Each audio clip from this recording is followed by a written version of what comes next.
Oh, we're gonna have something good tonight. So tonight, Bobby and I are making steaks. He's out on the porch getting the grill cleaned up. He's gonna barbecue some steaks that I have marinating in the fridge. So what could we have with steak, right? We got some potatoes baking in the oven, but it just needs something else. So today, I'm gonna make cornbread from Central Africa. I know that sounds kind of weird, but really it's a basic bread mix and recipe, only we're gonna actually add fresh corn in it. It's really good. I know some of you think cornbread, like Southern style cornbread where you make it with the cornmeal, this is very different. The corn adds a lot of moisture to it, so it's really good. So I'm gonna walk you through how to mix it. I'm going to be making it in my bread machine. If you're gonna bake it in the oven, great. I'll give you some tips on how to make that too. If you're gonna be making it in the oven, make sure you have a big container because we're using about 3 cups of flour and the rest of the ingredients. So that's gonna render at least 4.5 to 5 cups of dough. And so if you don't put it on a big pan, nice greased pan, at least get it in a big container. Something small like this is gonna overflow. It ain't gonna do. So when I make the mix, I put it into my bread mixing container. This thing holds about a little more than half a gallon. And then the bread actually fluffs up over the top. Sometimes it touches the top of my bread machine. So make sure you have something ample to hold it in. So this recipe, of course, is from my book, my handy dandy book, and I've made it like 6 times. The boys love it. I love it. It's super good when, oh, I said super.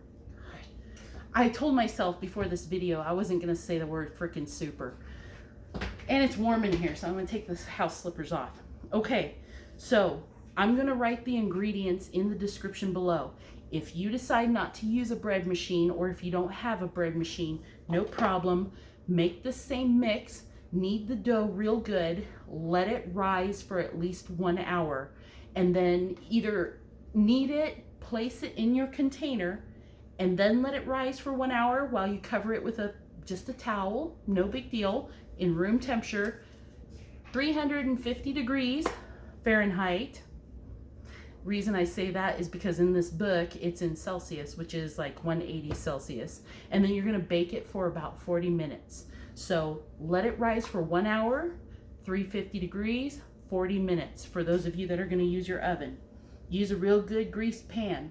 And I would actually highly suggest, instead of a flat pan, use something that's more of a container, because it's gonna be a real wet dough. Like I said, lots of moisture, it's really good. Okay, you guys ready? Want to hit, go. I actually don't need my glasses for this because I'm farsighted. So in our container, when I'm mixing stuff in my container, I always put the wet ingredients first. Now, since I used a can of corn, I know it's not all great because you don't know about all the sugars in the wet mixture that holds the corn. In this particular corn can that I bought, it was like an organic, and so it's really just sweet water. So the recipe calls for 3/4 cups of water. I kind of cheated. I like my bread sweet and then put a little bit of salty butter on it. So I just drained the juice out of the can and put it in here. It rendered about a 1/2 cup of corn juice, and then I add another 1/4 cup of water. So that's 3/4 cups of fluid. So 3/4 cups of water, or whatever juice you have in your can, use that. And you start with this. I warmed it up for 30 seconds because you want your fluid warm. That way once it hits the yeast, you've got fluffiness. So a lot of people like to ask, Cold Springs Queen, what do you do with the rest of the corn that you don't use from the can? I don't know why I thought this would be funny. It was funnier in my head. But good question, random YouTuber. I usually end up feeding it to the turtle or give it to the chickens, because we know the dog sure as hell is not going to eat corn. So you can also put it as a side, get 2 more cans of corn, heat it up, and have it as a side dish. But tonight, This is the corn that I'm going to use. It's 1 cup of corn. I'm actually going to put that in after the rest of my fluids. So we have the 3/4 cup of water or juice, a tablespoon, I believe, yes, 1.5 tablespoon of chunked or chopped butter. Okay, I'm putting that in with the warm fluid so it starts to kind of melt up. If you want a little extra flakiness to your bread, then by all means put 2 tablespoons of butter. It makes the crust real like pie bread dough. And so I'm gonna mix up some of my other elements. 3 tablespoons of sugar and 1.5 teaspoons of salt. I put it all together in one little thing. I'm gonna put that off to the side.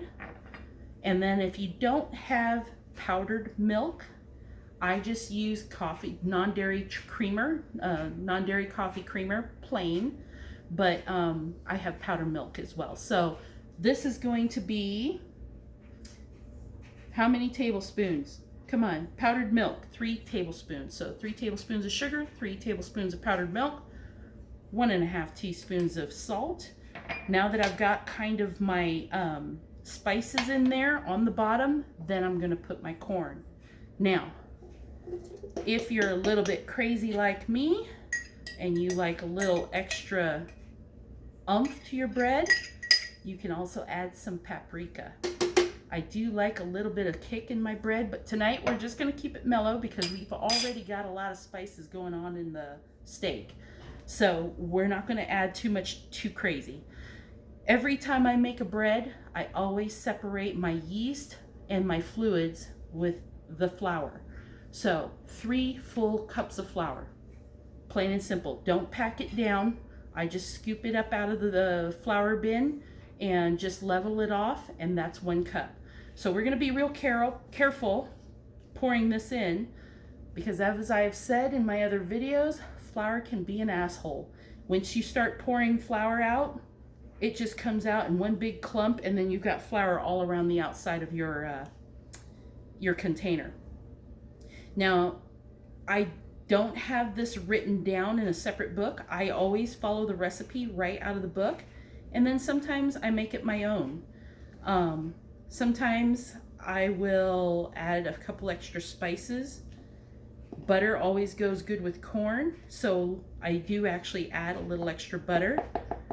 But sometimes black pepper in your bread, it just kind of adds a little something. That's always good. So if you decide to add something else, my recommendation is, if you're going to add extra spices, fine. Don't go more than 2 tablespoons of extra spices though, because then you start adding dryness to the recipe, and or perhaps throw the rise out of balance, and then your bread kind of comes flat. So don't go too crazy with it, but definitely make it your own. All right, so we've got 3 cups of flour. Oh, I'm just pouring dust in here now. So I'm gonna stop that, and I'm gonna go ahead and make a little divot on the top. And then the last piece, 2 1/4 teaspoons of active dry yeast. 2 1/4 teaspoons. I put that right in my little divot there. Perfect. Cute little Chinese dishes, just for you guys. Just for you, Tom, because I know you love this stuff, Tom. I hope you're making this stuff, Tom, because you're the whole reason I started this whole adventure with baking and setting up my kitchen and talking to oven mitts like a lunatic. So I hope you try it, and I want pictures to see how it turned out. So I've got everything mixed in here. I am going to pause you. I'm going to turn you around and face you over to my little bread machine. I'm going to show you the setting that I'm going to put it in. Otherwise, if you're doing this in your oven, remember, you're going to mix it at least 5 minutes. Get it good and activate that yeast. Then either put it in your greased pan or a pot or container that you're going to bake it in, something that's safe to bake, and then let it rise for 1 hour. Otherwise, we put it in the bread machine does everything for us. So You ready to go take a look? Let's go. All right, guys, final leg of this trek. We're at the bread machine. It's turned on. It has different settings. The one I want to set it to, since this is a regular amount of dough, is going to be regular, not large. And I want to set it to light. Just because the heating part of this oven is on the bottom, and if I set it to dark, it overcooks the bottom of this reservoir. So this has a strange little way of getting in here. I have to place it in at a right angle and then lock it in. So I'm gonna toggle with it. I'm sure this is the most exciting video you found on YouTube today. Come on now. I'm trying also not to jostle it around too much because I don't want the yeast to end up down in the fluid. So there we go, and it's in. It locks into place when the square part of it turns lined up with everything else. So we're gonna set it to regular light. Oh, and it says complete. There goes Bobby. Regular light. Close it. Turn it on. It's going to knead the dough for about 10 minutes on this thing. So if you want to knead your dough for 10 minutes, great. And then it looks like it's set to rise for 1 hour and 5 minutes. 1 hour is fine, but if you want to let it rise for 1 hour and 5, great. And then it will set to bake 45 minutes, which is about close to what I said. And you don't have to stick to exactly 40 minutes or exactly 350. If you want it a little more dark brown, I know the boys like their bread like a little darker, then you can bake it a little longer, and then it'll be complete. So I'm gonna leave this thing alone, let it bake, and I'll pause you guys and let the phone just hang out. And basically once this is done baking, I'll record again and show you guys what it looks like when it's done. Okay, I'll see you in about 2 hours.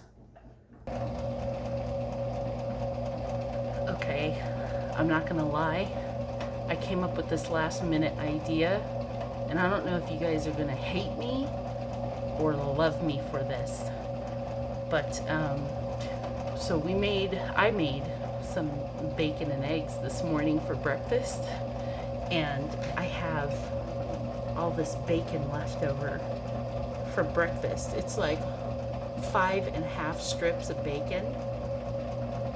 I am inclined to try something new, and I am thinking about crumbling this up because it's at room temperature right now. I'm thinking about crumbling this up into fresh bacon bits, and then after that's done rising, or just before it's done mixing, thinking about throwing crumbled bacon in there. Should I do it? Maybe not with all 5. Okay, I'm gonna crumble up about half a cup. The reason I'm a little wary about it is because when bacon bakes, even after it's been fried, it still releases more grease, and I don't want to make the bread too greasy because we already put the butter in. Now, had I thought about this before, I probably would have put a little less butter and then more bacon so that the grease can kind of work as the butter instead, but oh my god, this is so not healthy.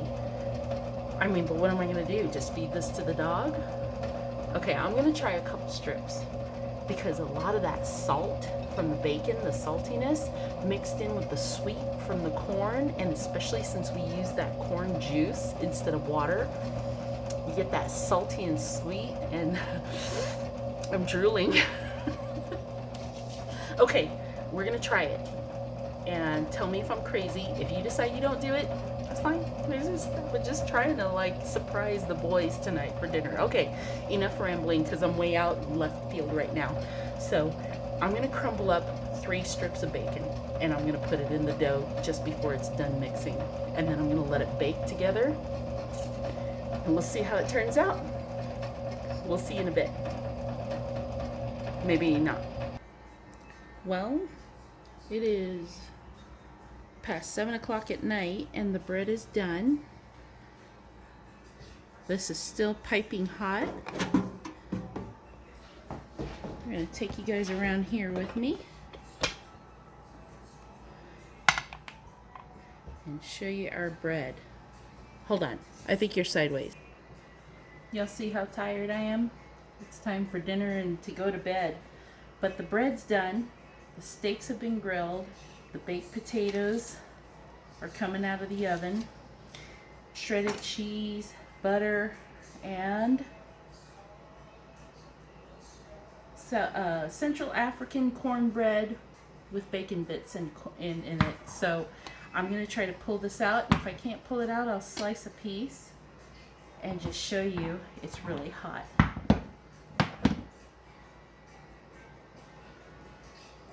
Oh, it's not so bad. Woo, there it is.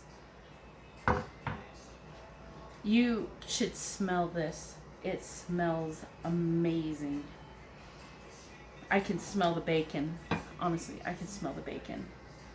So, I'm going to tilt you down so you can see what I'm doing here. Alright, you see the bread? Nice and fluffy. There's a piece of bacon right there. It's almost like hollow because it's so light on the inside. Ooh. If you could see all this steam coming up off of it, it smells so good. There we go. Here we go, Tom. There you go, Tom. Very moist. It's heavy. It's a good piece of bread, and you can see the bacon bits in it. We're gonna slather this in some butter, eat it with some steaks and some baked potatoes, and have a great dinner. So, the greatest part about this dinner is I know exactly what went in it. So, if you make it yourself, you make it your home. Bye, you guys.